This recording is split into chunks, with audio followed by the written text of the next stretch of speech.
Bismillahirrahmanirrahim. Assalamualaikum warahmatullahi wabarakatuh. Al-Fatihah. A'udzu billahi minasy syaithanir rajim. Bismillahirrahmanirrahim. Alhamdulillahi rabbil alamin. Ar-Rahmanir Rahim. مالك يوم الدين إياك نعبد وإياك نستعين اهدنا الصراط المستقيم صراط الذين أنعمت عليهم غير المغضوب عليهم ولا الضالين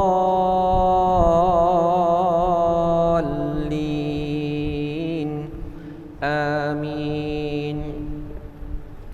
بسم الله الرحمن الرحيم.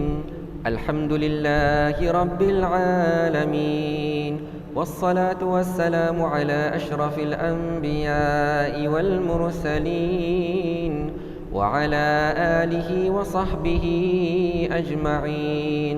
اللهم ربنا زدنا علما نافعا وارزقنا فهما واسعا. اللهم افتح علينا حكمتك وانشر علينا من خزائن رحمتك يا أرحم الراحمين. رب اشرح لي صدري ويسر لي أمري واحلل عقدة من لساني يفقه قولي.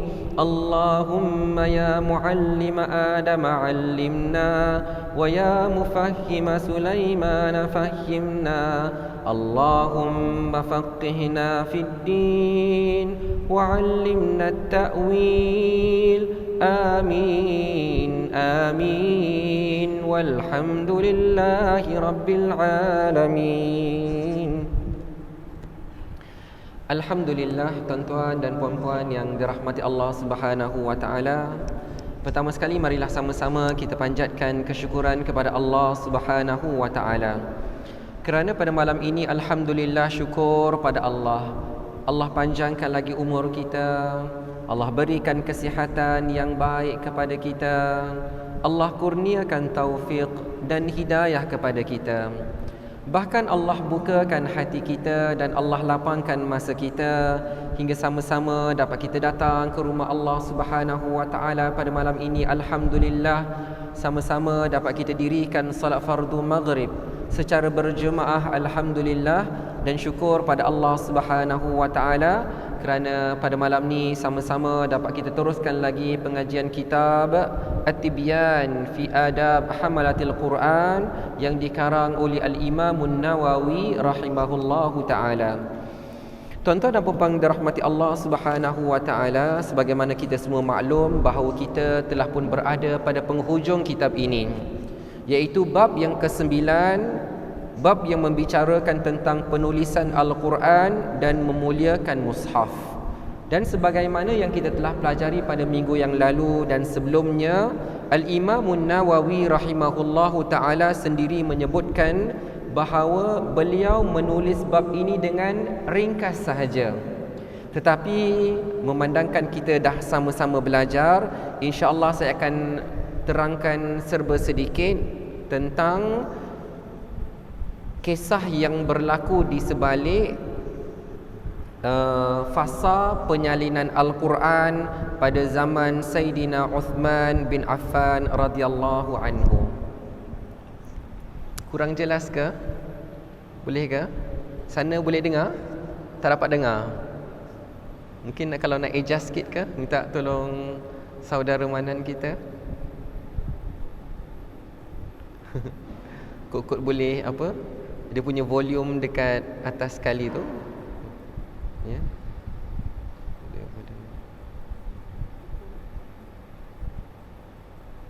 Boleh ke? Cuba kalau menghala ke sana ke, wallahu alam, saya pun tak pasti dia punya kedudukan dia. Cuba kalau ke sana sikit, okey tak? Kalau ke sana, sebab tak sana dia.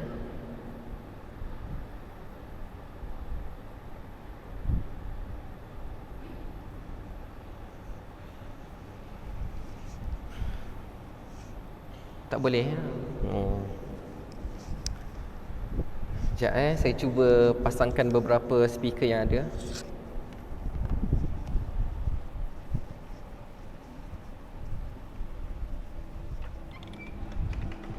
Pasanglah 2-3 lagi.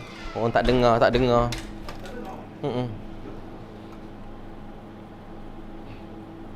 Chilling front speaker.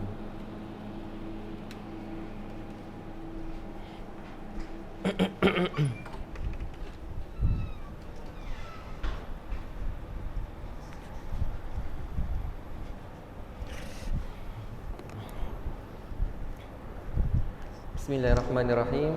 Saya cuba dulu. Alhamdulillah. Barakallahu fiikum. Terima kasih kepada semua. Jadi hari ini kita nak ceritakan, kita flashback balik tentang penulisan Al-Quran, sejarah penulisan Al-Quran. Secara asasnya tuan-tuan dan puan-puan yang dirahmati Allah, ada 3 fasa utama, 3 fasa paling penting.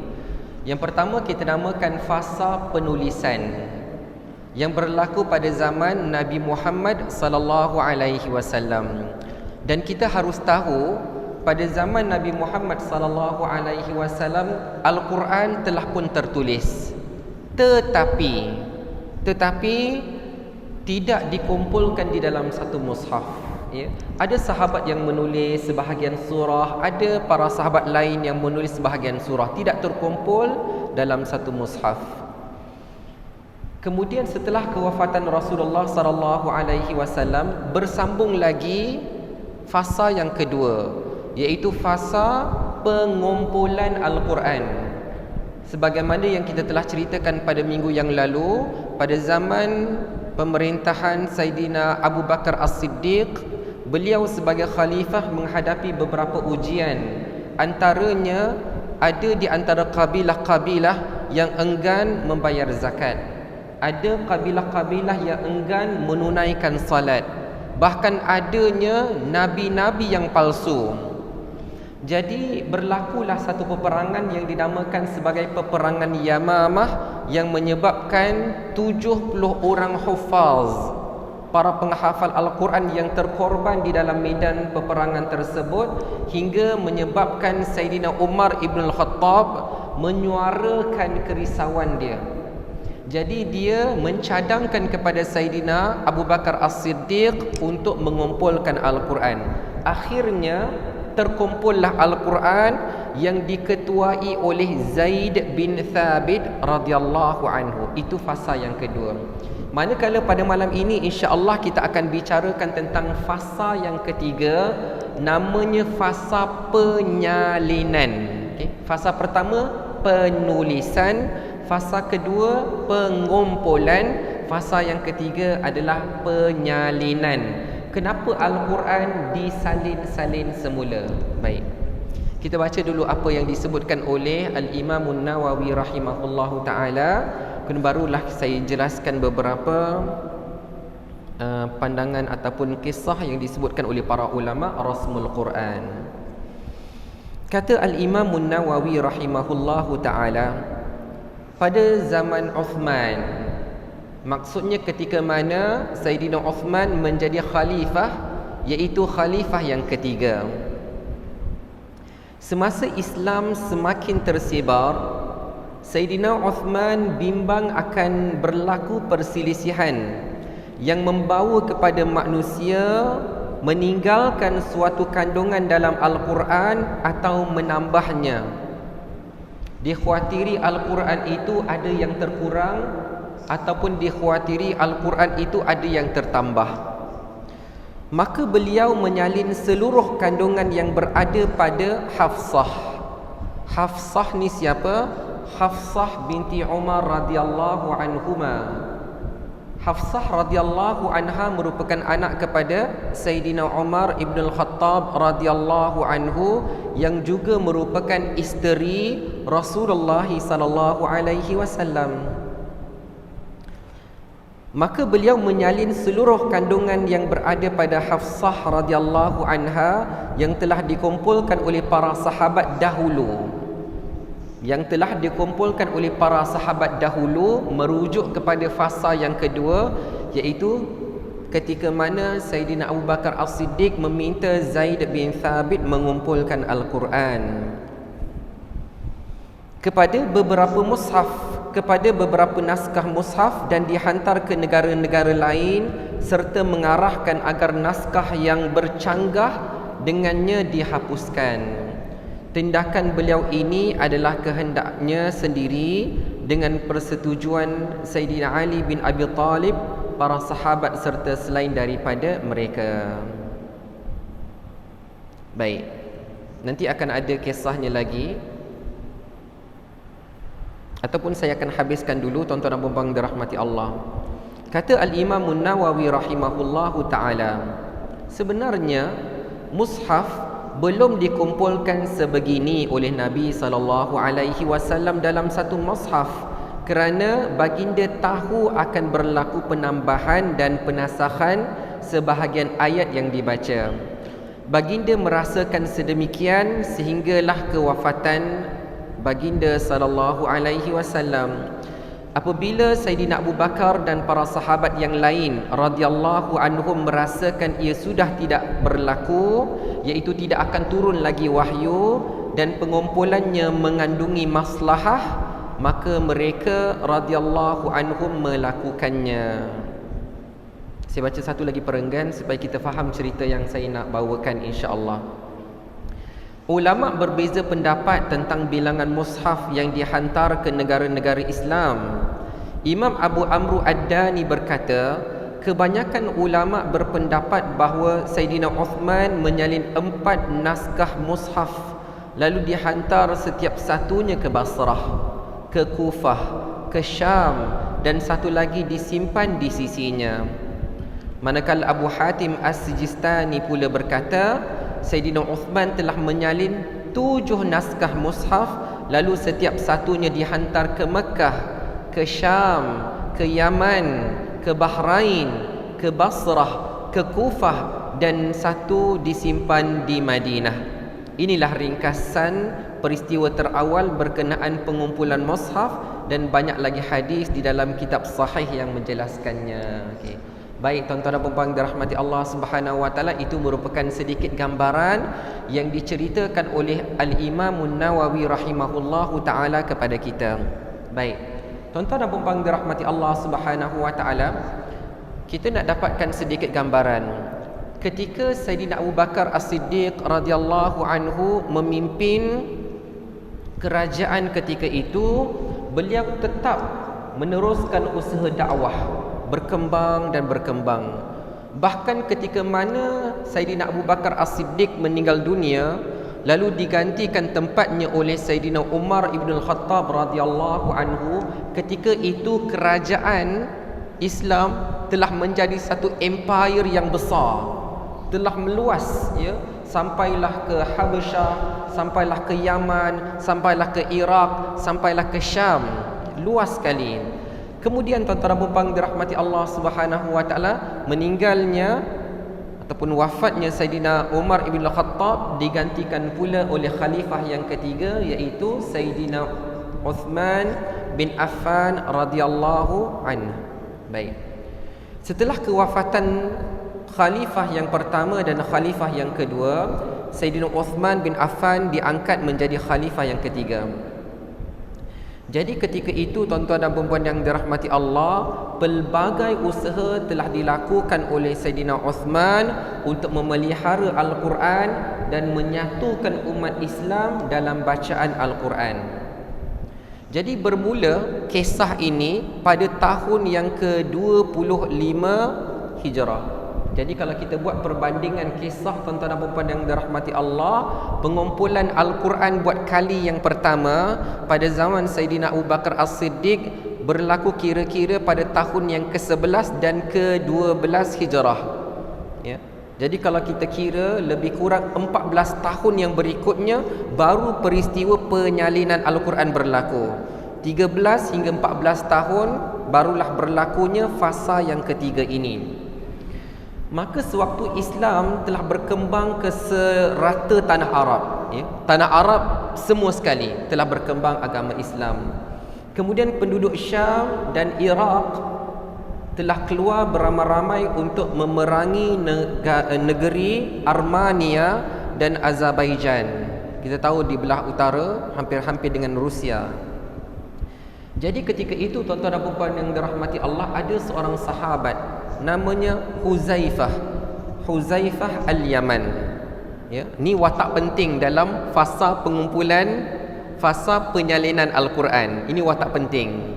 Ya, kalau sebelum ini kita dengar nama Sayyidina Abu Bakar As-Siddiq, Sayyidina Umar bin Al-Khattab dan Zaid bin Thabit. Ya.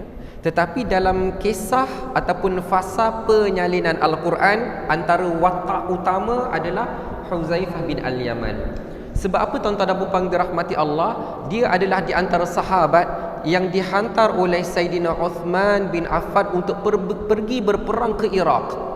Dia pergi berperang di Iraq. Kemudian dia pergi berperang di Syam. Setelah Islam berkembang di negara-negara tersebut, kemudian mereka pula berkumpul untuk memerangi negeri Armenia dan Azerbaijan. Jadi tuan-tuan dan puan dirahmati Allah Subhanahu wa taala, apa yang kita perlu faham ada dua perkara. Yang ni kita kena faham, baru kita boleh nampak jalan cerita dia. Pertama sekali tuan-tuan dan puan yang dirahmati Allah Subhanahu wa taala, ketika hayat Rasulullah sallallahu alaihi wasallam, Al-Quran bukan satu qiraat. Ya, kisah ini, kisah yang kita nak ceritakan tentang sejarah di balik penyalinan Al-Quran ada kaitan dengan ilmu qiraat, iaitu ilmu bacaan. Bukan ilmu tentang melagukan bacaan, tetapi ilmu tentang sebutan bacaan. Ya, kalau yang melagukan itu kita namakan ilmu tarannum. Qiraat adalah bagaimana kita menyebutkan bacaan. Contoh, ya, tuan-tuan dan puan dirahmati Allah Subhanahu wa taala, saya bacakan sedikit saja. Saya akan bacakan suratul Fatihah dengan qiraat-qiraat yang ada pada suratul Fatihah berdasarkan kepada qiraat 7. A'udzu billahi minasyaitonir rajim. Bismillahirrahmanirrahim. Alhamdulillahi rabbil alamin. Ar-Rahmanir Rahim. Maliki yaumiddin. Maliki yaumiddin. Iyyaka na'budu wa iyyaka nasta'in. Ihdinas siratal mustaqim. Ihdinas siratal mustaqim. اهدنا الصراط المستقيم صراط الذين أنعمت عليهم غير المغضوب عليهم ولا الضالين صراط الذين أنعمت عليهم غير المغضوب عليهم ولا الضالين صراط الذين أنعمت عليهم غير المغضوب عليهم ولا الضالين صراط الذين أنعمت عليهم غير المغضوب عليهم ولا الضالين صراط الذين أنعمت عليهم غير المغضوب عليهم ولا الضالين. Baik, itu nama dia qiraat, pelbagai cara bacaan. Dan semua bacaan yang saya bacakan sebentar tadi adalah qiraat yang sahih daripada Rasulullah sallallahu alaihi wasallam. Ini untuk pengetahuan umum sajalah. Kalau kita nak belajar, kita kena tahu manhaj ataupun mazhab setiap qiraat tersebut. Baik. Jadi pertama kita dah tahu ada kepelbagaian cara bacaan Al-Quran. Itu nombor satu. Jadi ketika mana malaikat Jibril alaihi salam membawa wahyu kepada Rasulullah sallallahu alaihi wasallam dengan membawa satu cara bacaan, dengan satu qiraat. Lalu Rasulullah sallallahu alaihi wasallam meminta kepada malaikat Jibril alaihi salam supaya ditambah bacaan yang lain. Kenapa tuan-tuan dan puan yang dirahmati Allah? Kerana Rasulullah sallallahu alaihi wasallam tahu dalam kalangan orang-orang Arab ini ada pelbagai lahjah, pelbagai sebutan, ya. Macam dekat negara kita pun sama tuan-tuan dan puan yang dirahmati Allah. Walaupun kita satu Malaysia, kita gunakan bahasa Melayu, tapi cara sebutan ada beza-beza, kan? Kalau kita dekat sini kita sebut makan. Kalau dekat Kelantan disebut makan. Kalau dekat Terengganu disebut makang. Jadi itulah lahjah itu, kita katakan macam qiraat, analogi saja. Jadi tuan-tuan dan puan dirahmati Allah, bila mana malaikat Jibril alaihi salam menurunkan ataupun mengajarkan kepada Rasulullah sallallahu alaihi wasallam kepelbagaian bacaan Al-Quran, Rasulullah sallallahu alaihi wasallam tidak ajar semua sahabat ajar semua qiraat yang ada, tak. Tetapi Rasulullah sallallahu alaihi wasallam memilih di mana sahabat yang mutqin, yang hafalannya kuat, Rasulullah ajar 2 qiraat, 3 qiraat, 4 qiraat, pelbagai qiraat. Manakala kalau sahabat yang sederhana, maka diajarkan 1 qiraat saja. Sebab itu tuan-tuan dan puan dirahmati Allah Subhanahu wa taala, pernah satu ketika seorang sahabat Hisham, ya, dia membaca Al-Quran. Lalu tiba-tiba didengari oleh Sayyidina Umar ibn al-Khattab. Sayyidina Umar ibn al-Khattab bila dengar bacaan dia, lain ni, lain dengan apa yang Rasulullah sallallahu alaihi wasallam ajar kepada beliau. Lalu dia tanya kepada Hisham, dia tarik Hisham bawa jumpa Rasulullah sallallahu alaihi wasallam sebab dia tak puas hati, ya, kata ini perbezaan qiraat ni, lain ni, ya. Lalu bila mana Sayyidina Umar ibn Khattab radhiyallahu anhu mengadu pada Rasulullah sallallahu alaihi wasallam, dia baca Al-Quran lain dengan apa yang engkau ajar kepada aku. Lalu Rasulullah sallallahu alaihi wasallam tenang-tenang saja. Dia kata, Sayyidina Umar baca. Sayyidina Umar pun baca ayat itu. Rasulullah sallallahu alaihi wasallam bersabda, begitulah ia diturunkan. Sekarang Hisham baca. Lalu Hisham membacanya. Kemudian Rasulullah sallallahu alaihi wasallam berkata yang sama, begitulah ia diturunkan. Jadi nak menunjukkan ada sahabat yang Rasulullah ajar bacaan ini, ada sahabat yang Rasulullah ajar bacaan yang begini. Baik. Jadi tuan-tuan dan puan dirahmati Allah Subhanahu wa taala, kat sini kita dah faham satu perkara, iaitu qiraat ada pelbagai. Tetapi yang kita baca pada hari ini iaitu riwayat Hafs daripada Imam Asim. Imam qiraat kita namanya Imam Asim. Ia adalah bacaan yang diguna pakai 90% penduduk di bumi ini. Ya, 90% umat Islam di bumi ini, di seluruh negara, menggunakan bacaan riwayat Hafs daripada Imam Asim, kecuali beberapa negara seperti di Libya, mereka menggunakan qiraat Qalun. Qalun, riwayat Qalun daripada Imam Nafi'. Manakala di Maghribi, di Morocco, mereka menggunakan riwayat Warsh daripada Imam Nafi', ya. Kemudian di Sudan ataupun di ada di beberapa belah negara di Afrika menggunakan riwayat Duri, Ad-Duri daripada Imam Abu Amru. Okey, baik. Jadi tuan-tuan dan puan dirahmati Allah, tapi rata-rata 90%, ya, 90% penduduk di bumi ini membaca dengan riwayat Hafs sama macam kita daripada Imam Asim. Baik. Itu yang pertama yang kita kena tahu, kena faham. Yang kedua tuan-tuan dan puan yang dirahmati Allah Subhanahu wa taala, ketika mana agama Islam berkembang, ya, ada sahabat yang bila mereka berdakwah di Iraq, maka mereka mengajar bacaan yang Rasulullah ajar kepada mereka. Kemudian sahabat lain, mereka berdakwah di Syam, ya. Mereka membawa Al-Quran dengan qiraat yang Rasulullah ajar. Jadi bila mana berkembangnya para sahabat ini dengan mengajar Al-Quran, mengajar qiraat yang apa yang Rasulullah ajar kepada mereka, maka penduduk-penduduk di situ mengamalkannya. Okey. Kemudian tuan-tuan dan puan-puan dirahmati Allah, apabila nak berperang, ya, berkumpulnya batalion Islam daripada Syam, batalion Islam daripada Iraq. Iraq ni luas. Ada batalion yang datang daripada Kufah, ada batalion yang datang daripada Basrah. Lalu mereka berhimpun di satu medan perang. Okey.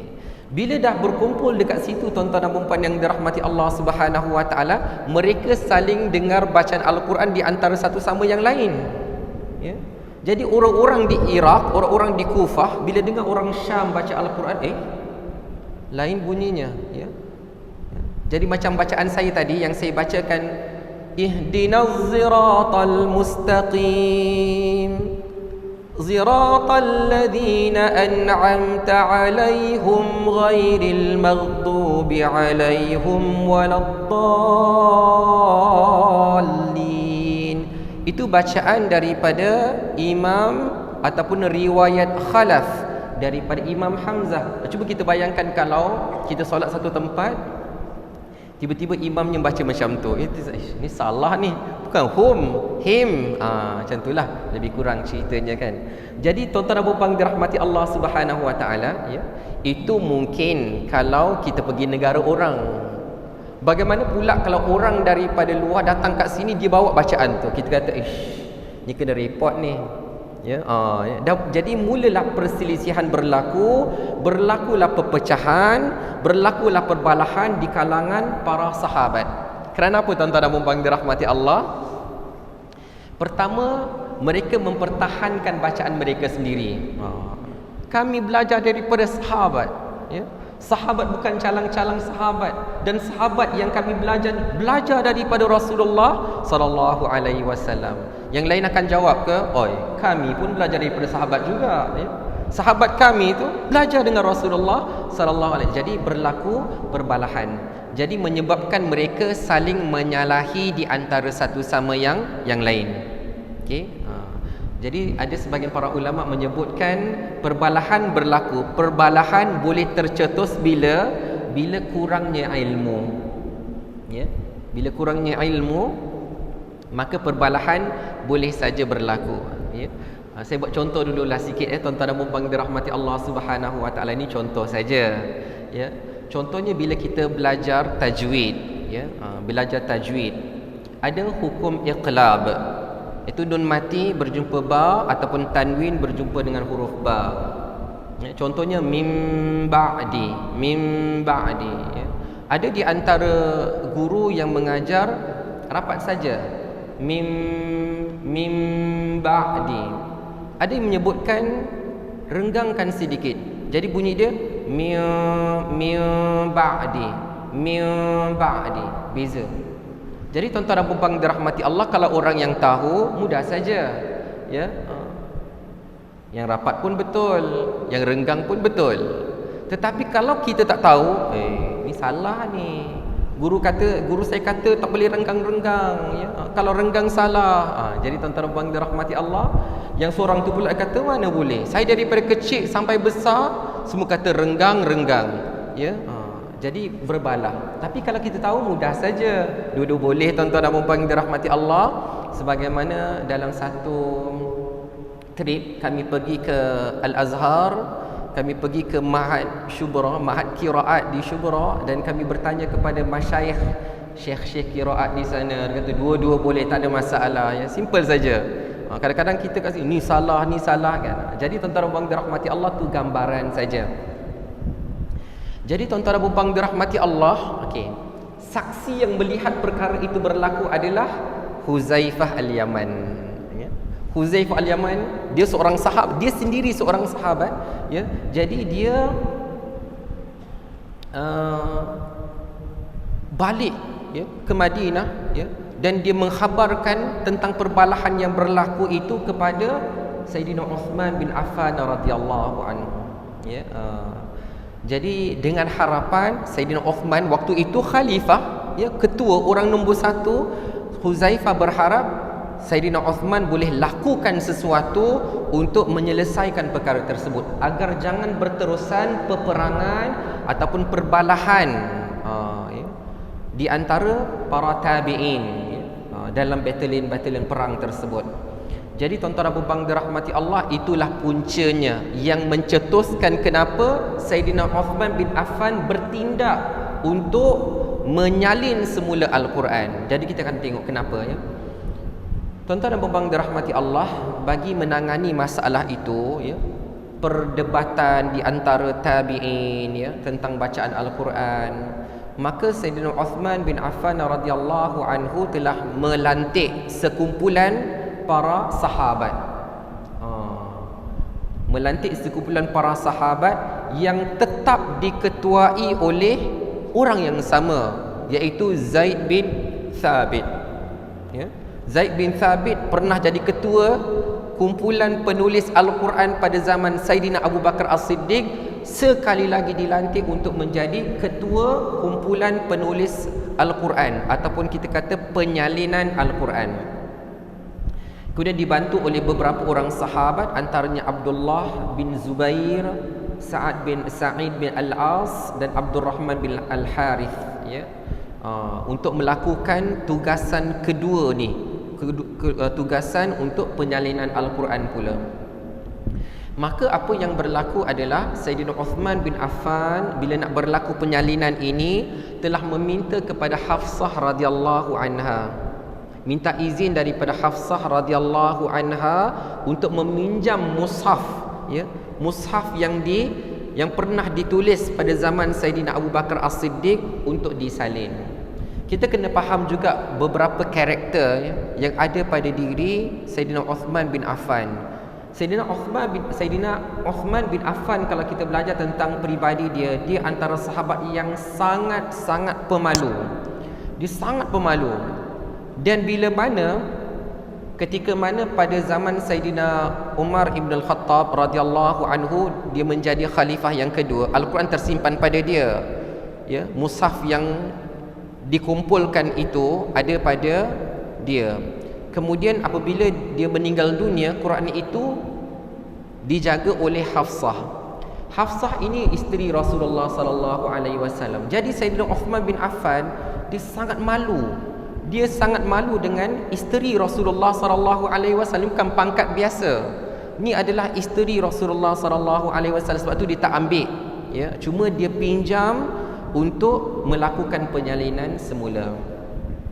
Jadi kat situlah kita dah belajar tadi, ada riwayat mengatakan bahawa penyalinan berlaku sebanyak 4 mushaf, dan ada juga menyebutkan bahawa 5 mushaf, ada 6 mushaf, ya, dan pelbagai pandangan yang kita akan sebutkan sebentar lagi insya-Allah. Jadi tuan-tuan dan puan-puan dirahmati Allah Subhanahu wa taala, semasa proses penyalinan berlaku, okey, ni part yang istimewa hingga disebutkan sebagai resam Uthmani.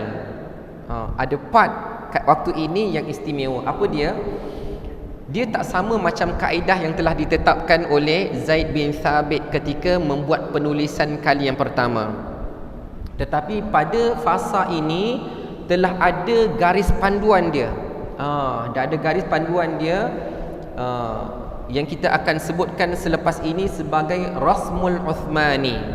Apa yang istimewanya pada Rasmul Uthmani? Nanti saya sebutkan. Antaranya ada beberapa ciri, ya, beberapa ciri, ya. Yang pertama dinamakan Al-Hazfu. Al-Hazfu ni buang, huruf itu dibuang. Contoh tuan-tuan dan puan dirahmati Allah Subhanahu wa taala paling senang, ya. Bila kita tengok kan, kalau dengar bacaan saya tadi, ayat yang keempat, ya. Bacaan pertama Maliki Yaumiddin, ma pendek, Maliki Yaumiddin. Manakala bacaan yang kedua Maliki Yaumiddin, ada alif. Cuba kita tengok pada penulisan Maliki. Maliki yaumiddin. Cuba kita perhatikan sama ada alif yang besar ataupun tidak. Tak ada kan? Bila kita nak eja maliki, ejaan dia 3 huruf saja. Mim, lam, kaf. 3 huruf saja. Okey. Dia sebenarnya kalau nak ajar qiraat ni ataupun rasam dia kena tulis baru nampak lah, tapi tak apa, cuba bayangkan saja dulu. Okey. Kita mungkin tertanya, kenapa kita baca maliki yaumiddin tetapi tak ada alifnya? Ya, yang ada alif kecil. Kita kena faham, alif kecil bukan tulisan tapi simbol. Alif kecil adalah simbol. Okey. Jadi jawapan dia saya bagi ringkas saja sebab dah masuk waktu Isyak. Apa dia tuan-tuan dan puan-puan dirahmati Allah? Kerana pada kalimah maliki ada 2 qiraat. Tetapi dalam penulisan Rasmul Uthmani, dia mahu satu penulisan boleh 2 cara baca. Iaitu tuan-tuan dan puan dirahmati Allah, ejaan dia mim lam kaf. Siapa yang baca maliki, kekalkan begitu. Tapi siapa yang baca maliki, tinggal letakkan simbol, iaitu alif kecil. Tapi nanti tentang simbol kita cerita kemudian. Tapi tulisan senang. Cuba bayangkan pula kalau penulisan dia macam ni. Maliki mim alif lam kaf. Okay. Bagaimana orang yang baca maliki nak guna tulisan tu? Adakah alif tu dia nak pangkah? Okay. Saya tak tahu sama ada tuan-tuan dan puan dirahmati Allah boleh bayangkan ke tak? Kalaulah kita nak satu tulisan boleh digunakan oleh beberapa cara bacaan. Itulah maksud dia ya. Nanti insya-Allah tuan-tuan dan puan dirahmati Allah Subhanahu Wa Taala, kalau ada masa dan kalau boleh tayangkan kat depan ke, nanti saya akan tunjukkan lah ya. Mungkin minggu depan ke, kalau saya bawa LCD projector, mungkin saya akan tunjukkan macam mana penulisan ataupun keistimewaan Rasmul Uthmani itu. Jadi sekurang-kurangnya hari ini tuan-tuan dan puan dirahmati Allah, para penonton, kita dapat bayangkan kenapa berlakunya fasa penyalinan pada zaman Sayyidina Uthman bin Affan, kerana satu watak yang namanya Huzaifah Al-Yaman menyaksikan perbalahan di antara para tentera Islam hanya gara-gara perbezaan qiraat. Jadi dengan menyalin semula Al-Quran, maka dapat menyelesaikan isu tersebut. Allahu a'lam. Tuan-tuan dan puan dirahmati Allah, insya-Allah nanti kita akan sambung lagi pada minggu yang akan datang dengan kaedah-kaedah penulisan Rasmul Uthmani. Mudah-mudahan diberkati oleh Allah Subhanahu Wa Taala. Kalau tak faham saya minta maaf ya. Kita mungkin dapat jelaskan lebih clear kalau ada nak tulis-tulis tu, insya-Allah. Itu kita akan cuba sambung pada minggu yang akan datang. Jadi cukup sekadar itu saja untuk malam ini. Mudah-mudahan diberkati oleh Allah Subhanahu Wa Taala. Kita akhiri kuliah kita dengan tasbih kafarah dan suratul Asr dan tasbih kafarah. Bismillahirrahmanirrahim. Wal 'asr innal insana lafi khusr illa alladhina amanu wa 'amilus solihat wa tawasaw bil haqqi wa tawasaw bis sabr. Subhanakallahumma wa bihamdika asyhadu an la ilaha illa anta astaghfiruka wa atubu ilaik. Bismillahirrahmanirrahim. Alhamdulillahi rabbil alamin. Wassalatu wassalamu ala asyrafil anbiya'i wal mursalin wa ala alihi wa sahbihi ajma'in.